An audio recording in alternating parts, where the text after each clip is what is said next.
Hello दोस्तों, स्वागत है आपका आज फिर महात्मा बुद्ध की एक नई उपदेशात्मक कहानी के साथ। तो दोस्तों, एक बार की बात है, महात्मा बुद्ध भ्रमण के दौरान एक नदी किनारे पहुंचे। वहां उन्होंने देखा कि एक राजा पूजा पाठ करने की तैयारी कर रहे थे। राजा ने जब बुद्ध को देखा तो उन्होंने कहा, प्रणाम महाराज, एक विनती है आपसे। बुद्ध कहते हैं, कहिए राजन। पिछले कई दिनों से मेरे स्वप्न में मेरे पिताश्री आ रहे हैं। मैंने ब्राह्मणों से भी इसका अर्थ पूछा।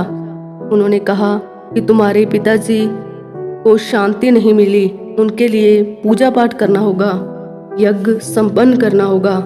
आप तो परम ज्ञान का स्वरूप हैं, तो विनती है आपसे कि पूजा विधि आपके ही हाथों से संपन्न हो, जो मेरे पिताश्री तक पहुँचे और उनकी आत्मा को शांति मिल सके, जीवन मरण के इस चक्कर से वो मोक्ष प्राप्त कर सकें। यह बात सुनकर बुद्ध कहते हैं, अवश्य राजन, आप मिट्टी के 2 घड़े मंगवाइए, एक में घी भरवाइए और एक घड़े में कंकड़ पत्थर भरवाइए और उन दोनों को घड़े के मुंह कपड़े से बांध दीजिए। उन्हें लेकर नदी के तट पर आइए, मैं आपकी वहीं प्रतीक्षा करूंगा। राजा ने बुद्ध की बात मानते हुए कहा, मैं अभी इसका प्रबंध करता हूँ महाराज।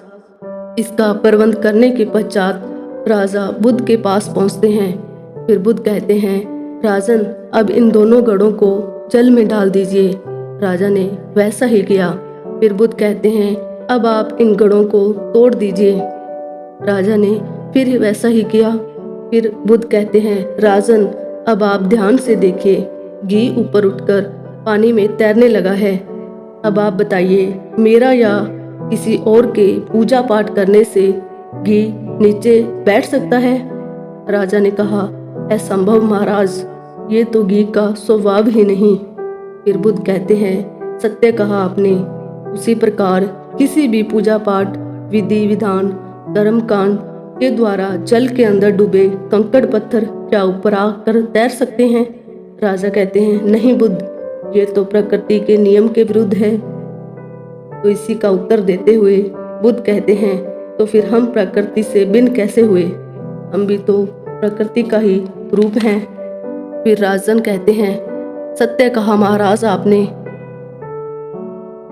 आगे फिर राजा को समझाते हुए बुद्ध कहते हैं, एक सत्य यह भी है राजन, यदि आप हमारे पूर्वजों ने अपने जीवन काल में कंकड़ पत्थर बोए हैं, दुष्कर्म किए हैं, तो वो स्वाभाविक ही कंकड़ पत्थर की तरह नीचे बैठ जाएंगे। और यदि उन्होंने जीवन काल में सत्कर्म किए हैं तो वे स्वाभाविक ही घी की तरह ऊपर आकर तैरने लगेंगे।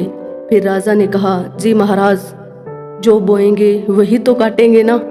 बुद्ध कहते हैं, हाँ राजन, इसी प्रकार हम जीवन रूपी यात्रा में ही नहीं बल्कि उसके पश्चात जैसा हम कर्म करेंगे वैसा ही फल पाएंगे।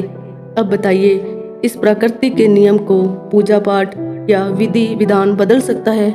राजन, मैं भी इसको नहीं बदल सकता, केवल मनुष्य के अच्छे कर्म ही इसको बदल सकते हैं।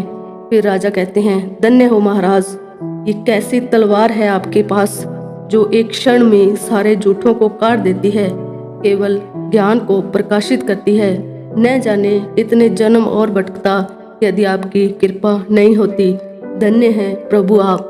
तो दोस्तों, यह कहानी आपको कैसी लगी कमेंट करके बताएं, वीडियो को लाइक करें और ऐसे ही और बुद्ध की रोचक कहानियाँ सुनने के लिए जुड़े रहें मेरे साथ। धन्यवाद।